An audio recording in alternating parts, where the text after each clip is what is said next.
Matosi paskutinis vasaros gurkšnis, o žemiau to lango yra staliukas, oranžinis su morkavom linijom. Ir tos linijos vaizduoja žvaigždės ir pasaulį, ir visatą, ir tą kartą, kai buvai mažas ir radai negyvą katę galiniam kieme. Ir tas nendres, kurias matėjai, kai pirmą kartą įsimylėjai. Ir viskas taip liūdna, kad nori verkti, bet šalia būna labai gražus parketas ir tu neverksi ant gražaus parketo. O prie parketo yra iškėlimas, kurio tu nematai, bet jis mato tave. Žiūrėk, esmė tame, kad Įkalnės gatvėje pamačiau gražų šunį ir prisiminiau tave. Aš einu miegot. Labanakt. Labanakt.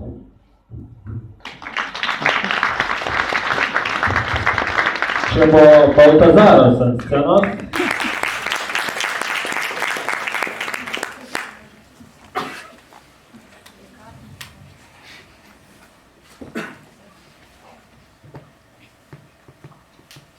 Vieną kartą aš tau tariau. Jeigu tu būtum matematinė sąvoka, tu būtum liestinė. Jei kam čia neaišku, čia bandau pavaizduoti, kaip flirtuoja moksliukai. Pavyzdžiui, jeigu sudaugintum tavo ir mano mases, įvertintum gravitacijos konstantą ir padalintum atstumo iš tarp mūsų kvadratą, suprastum, ką aš tau jaučiu. Mes vienas kitą traukiam. Moksliukai dar gali sakyti komplimentus, tokius kaip mane žavi kosmosas tarp tavo akių ir nosies. Arba bučiuosiu tave tol, kol mintyse suskaičiuosiu visus pi skaitmenis. Dar gali sakyti, tu tokia žavinga ir turi tiek šarmo, jog nori tau nupirkti gėrimą. Aš NO3. Dar kas yra gerai, kai esi moksliukas, tu gali žadėti amžiną meilę, nes begalybė yra realus konceptas. Tačiau atsargiai integralas nuo minus begalybės į begalybės vis tiek vadinasi baigtinis. Ir grįžtume prie temos. Vieną kartą aš tau tariau. Jei būtų matematinė sąvoka, tu būtum liestinė. O tu man atsakėjai. Kūnas su liestinė turi tik vieną sąlyčio tašką. Vadink mane briauna.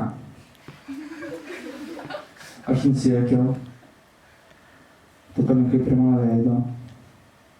3 kablelis. 1, 4, 1, 5.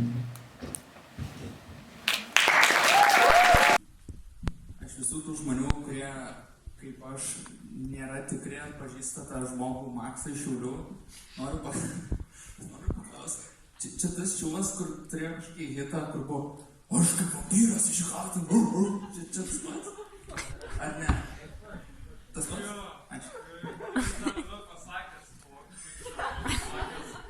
Burnoikas sekas, ant galvos fulkepas ir einu kaip šustrekas. Vis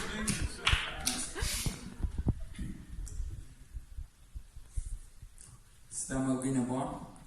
Buvau parašęs kūrinį 2 mėnesiams atgal. Galbūt sukelsiu kažkam nostalgiją. Kūdroj žalios varlės murgdos, o vasara man primena agurkus. Pradžia keista, buvo atpratęs, senose nuotraukose taip matęs. Vidurys toks geras ir gaivus, vaje. Ilgšis man tikrai skanus. O pabaiga skaudžiai kartus finalas. Nebepatinka šios daržovės galas. Kūdroj žalios varlės tebekurkia burtus, o vasara man primena agurkus.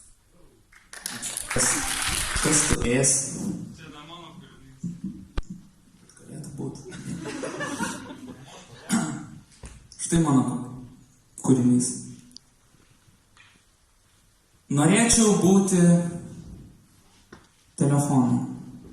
Vietoj melsvų akių ekranas. Jei būčiau piktas, galėčiau rodyti štai. Šiandieną rodo prastą orą.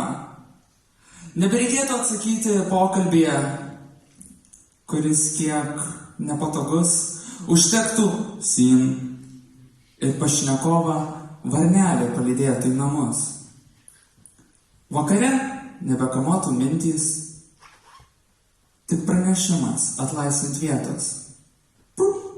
Ir lėktų lauk keli šimtai megabaitų visokio šlamšto, skausmo, nereikalingų vaizdinių. O kur dar muzika? Vietoj to paties stulpelio galėčiau dainą visą mintise pabaigti. Norėčiau būti telefonu. Vietoj nuogos odos dėkliukas. Norėčiau būti telefonu, nes tada žinočiau, kas esu. Ačiū. Kas šiandien įdomi praėjot, yra anas pastatas Girėno gimnazijoje. Aš ten vedu pamokas 10-okams. Ir šitas kūrinys yra kažkiek su to susijęs, nes aš dabar norėsiu jūsų kaip mokytas paklausinėti ir tikiuosi, kad bent vienas iš klasės atsakys. Vardininkas. Kas? Kas? Kilmininkas. Ko? Naudininkas. Kam? Galininkas. Ką? Įnakininkas. Kuo? Vietininkas. Kur? Valdininkas. Kiek? Policininkas.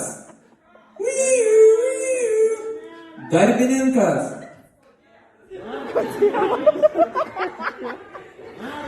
Darbininkai klausimų neklausinė. Bidininkas. Kodėl?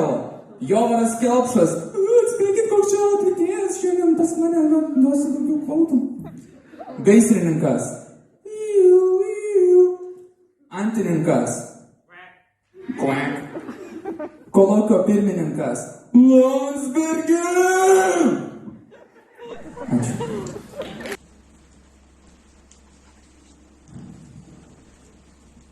Jie smogė tyliai. Jie smogė tyliai, nors buvo ženklų, aišku, kad buvo ženklų. Tik juos pastebėjo, buvo vadinami paranoikais. O po to jau buvo per vėlu. Viskas prasidėjo ten toli, per toli, kad mums rūpėtų, kažkur palei Ramųjį vandenyną, nors gal ir palei Indijos, kas ten dabar su paisiais. Pirmom dienom valdžia tiesiog liepė neplaukyti toli nuo kranto. O po savaitės jie žengė. Nors ne, išliaužė. Išliaužė į kitos šalies teritoriją ir ta valdžia buvo nužudyta. Sakau kitos šalies, nors tų būtybių supratimu tai nebuvo kita šalis. Jiems tai buvo sekantis žingsnis pasaulio dominacijos plane. Esu anksčiau girdėjęs, jog kai kuriems delfinai atrodo mieli ir draugiški. Tai netiesa. Jų grožis apsimestinis ir apskaičiuotas, tai eilinis ginklas delfino arsenale. Aš manau, jog gražiausi jūrų gyvūnai yra lietūnai, gyvenantis vandenyno gelmėje, kur nėra šviesos. Jie gražūs, nes jų grožis nesiremia mūsų grožio sampratą, nes jų egzistencija nesiremia mūsų egzistencijos sampratą. Delfinai tokie nėra. Jie gražūs, nežino, jog tai prieis arčiau. Kai kurie ir dabar, po tiek laiko, neigia realybę. Jie sako, kad delfinai nėra nieko blogesni už kitus mėsėdžius gyvūnus. Jiems turiu atsakyti, jog delfinai buvo užfiksuoti be priežasties puldinėjant į kitas gyvūnų rūšis, su kuriomis nekonkuruoja nei dėl maisto, nei dėl teritorijos. Delfinai yra viena iš 2 žinomų rūšių, kurios užsiima lytinę prievartą. Jei šiaip psichopatai nėra už kažką blogesni, tai nebent už žmonės.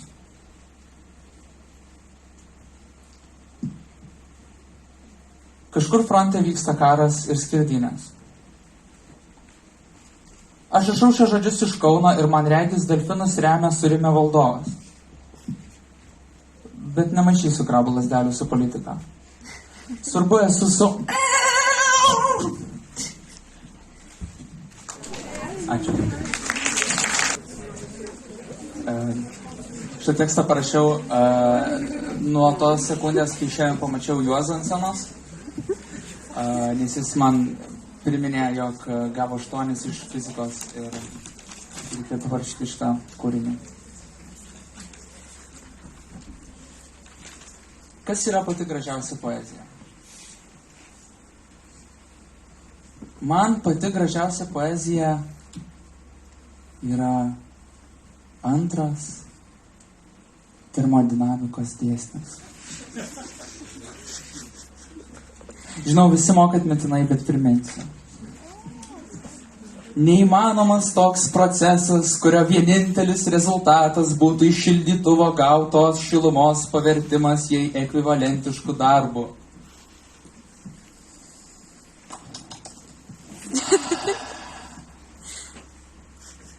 Okei.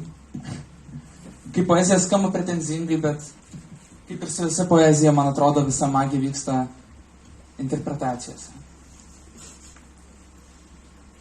Man tai yra poezija apie meilę. Taip, gerbėmieji, aš jums pažadu, fizikos išmanimas net ir jūs gali privesti prie lytinių santykių. Jūs galite sakyti, man karšta, ar nori, kad mūsų kūnai pasiektų temperatūros ekvilibrimą. Nes, kaip minėjau prieš tai, priminsiu, neįmanomas toks procesas, kurio vienintelis rezultatas būtų šildytuvo gautos šilumos pavertimas į ekvivalentiškų darbo.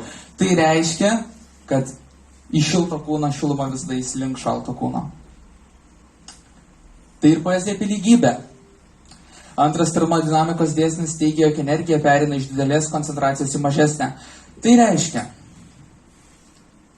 kad kažkada, toli, po milijardo metų, po Ragnaroko, po visko, kiekvienas atomas savyje turės tokį patį energijos lygį. Antras termodinamikos dėsnis yra tobuliausias lygybės manifestas. Tai ir poezija apie mirtį. Ką tik mano apibūdinta situacija reiškia, kad visatoje negalės veikti joksai procesas. Nes energija negalės judėti iš niekur į niekur, nes nėra jokio taško, kur energija būtų didesnė. Šitą būseną yra vadinama šiluminė visatos mirtimi. Ir dar tai poezija apie viltį. Nes yra toks dalykas kaip entropija, galbūt teko girdėti. Ir entropija yra netvarkos matas. Ir termodinamika kovoja prieš ją. Eina, mažina entropiją, nori viską sulyginti. Ir tai yra mirtis. O žinote, kas yra to priešingybė? Tai mes. Gyvybė. Gyvybė paima energiją, ją sukaupia į vieną krūvą, nusprendžia tą energiją pernešti iš vienos pusės į kitą, prisidaryti vaikų, tie vaikai irgi visur nešioja, ima tą energiją. Gyvybė yra mirties priešingybė. Ačiū. Man reiks pagalba šitom. Aš nuo rugsėjo pradėsiu mokyti vaikus fizikos. Ir kaip visi vaikai... Kaip vaikai nemoka fizikos, taip man kartais prastai su lietuviu, tai man reikės jūsų pagalbos. Vardininkas. Kas? Kilmininkas. Naudininkas. Galininkas. Įnagininkas. Vietininkas. Valdininkas. Kiek? Policininkas. Darbininkas. Gaisrininkas. Bitininkas. Kodėl? Jovaras Kelpšas. 9, 17, 23.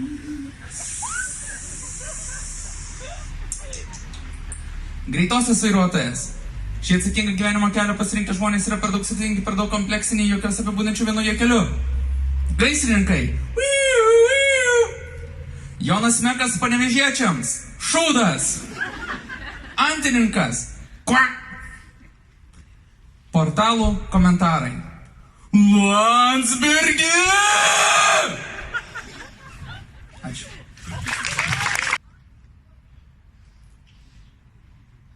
Sapnavau, kad esu, kas nesu. Aš juokiausi ir mylėjau ir gyvenau kitapus vandenų. Pabudęs pasimetęs dairiaus, kur esu. Šovė mintis. Aš dažnai ryte taip darau.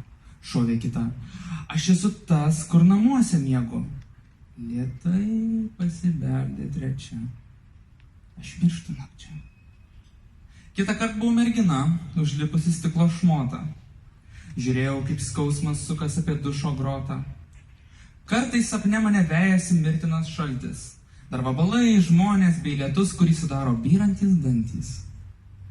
Mane baisu tai, aš jau pripratęs. Baugina tas momentas, kai prabundu tapatybę praradęs. Tada kyla mintis, kurią turėčiau ginti šalin. O kas jeigu sapnas prabunda, o aš grimstu užmarštimi. Ačiū. Lavonai žaidžia ir mokosi, vaikšto ir bėga. Kartais lavonai pavargsta. Jie prisėda pailsėti ant tuštumos, jų nugaros remiasi į maišus laiko.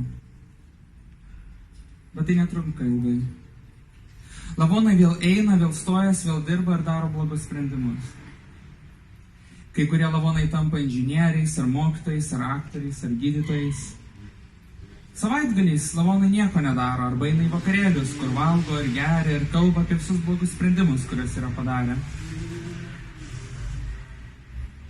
Kartais lavonai įsimyli ir svajoja apie bendrą ateitį, arba neįsimyli, bet svajoja vis vien.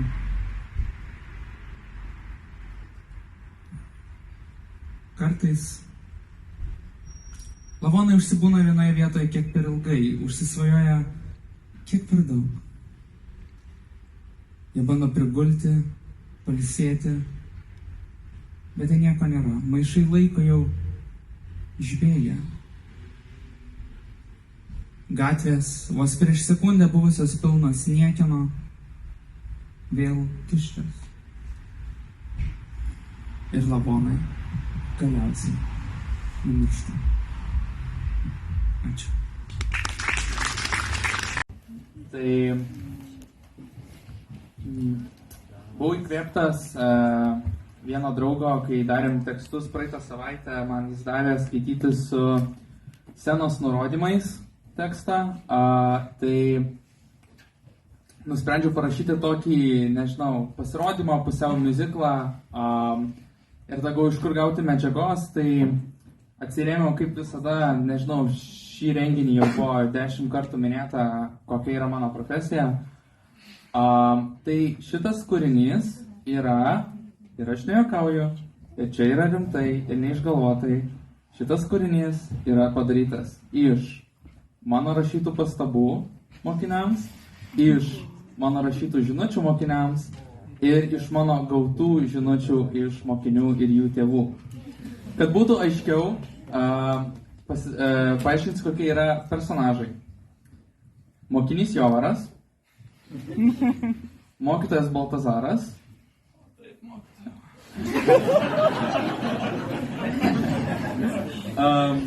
mama Asta ir bus muzikinis repo interliudas, also known as mano rašytos pastabos.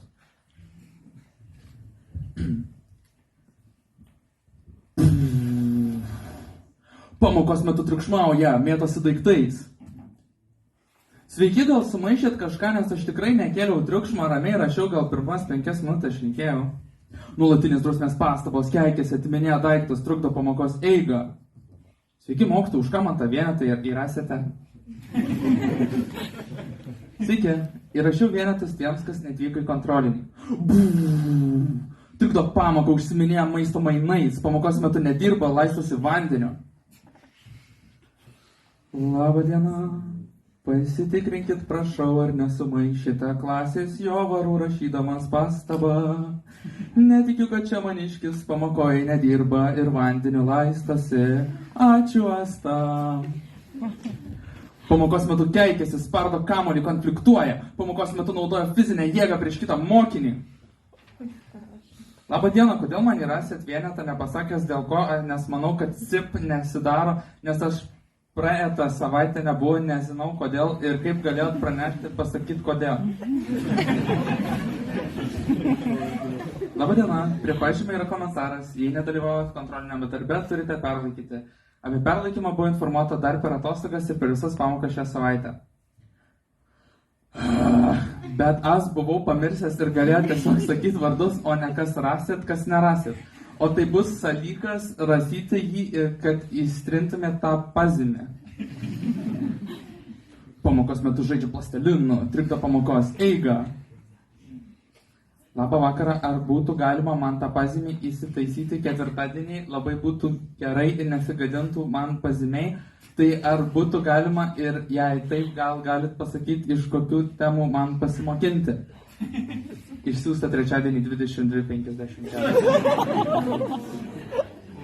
Pamokos metu šūkavo nacistinė retorika. Sveiki, mokytojau, tai laiškas jums ir apie tai dukros nežino. Ne visi fizikoje yra stiprus ir manau mergaitėms tai yra iš vis sunki tema. Mes, tėveliai, jau irgi negalime padėti, nes neprisimenam uždavinių sprendimų. Reiktų mokytis iš naujo. Blogą pažymį parašyti yra lengviausia. Dukros mokosi, aš tai pati stebiu, bet kaip mokytis, jei nesupranti. Fizika yra rimtas dalykas, sutinku, bet jo tikrai keli procentai kam prireiks gyvenime. O vaikai pergyvena, nervuojasi. Pamokos metu užputinėja sausio 13 aukoms pagerbti uždegtas žvakes. Pamokos metu žaidžia su plastikiniu peiliu.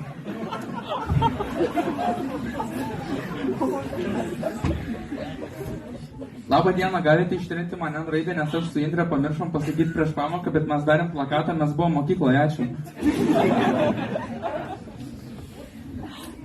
Jau, pažymys už kontrolinį darbą, džiaugiuosi rezultatais.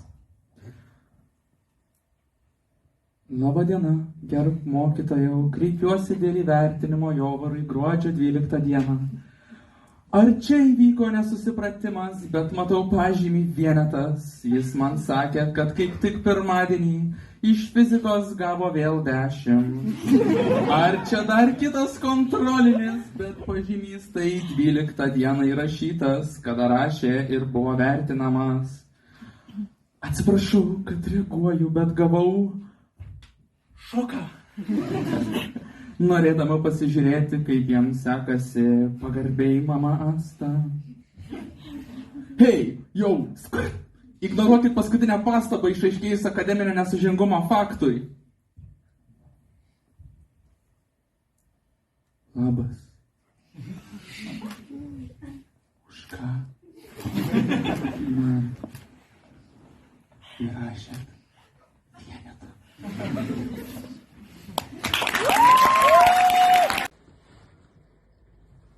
Jokūbai, noriu tau kai ką papasakoti.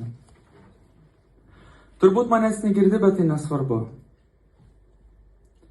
Istorijos niekada neskirtos klausytojams. Jis visada tiems, kurie pasakoja.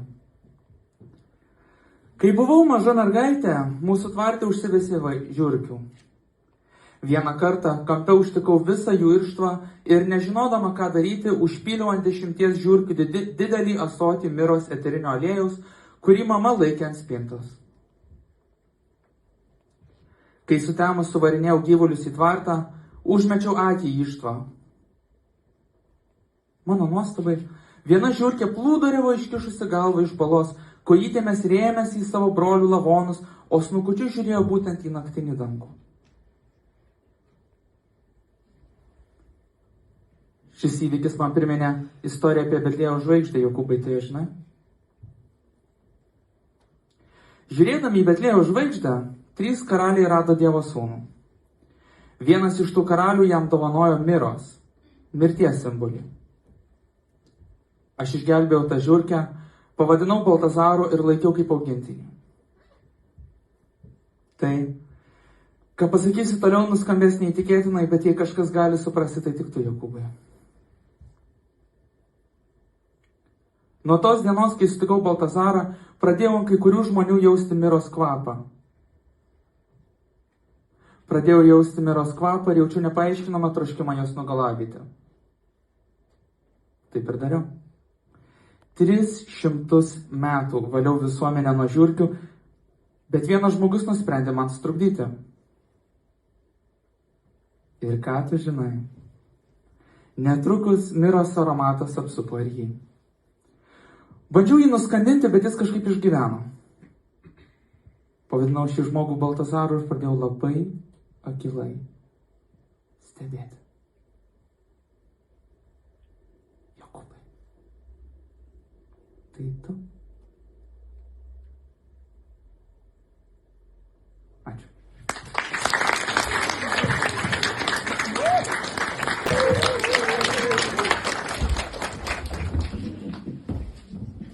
Man dažnai patinka trečią tekstą parašyti vietoj.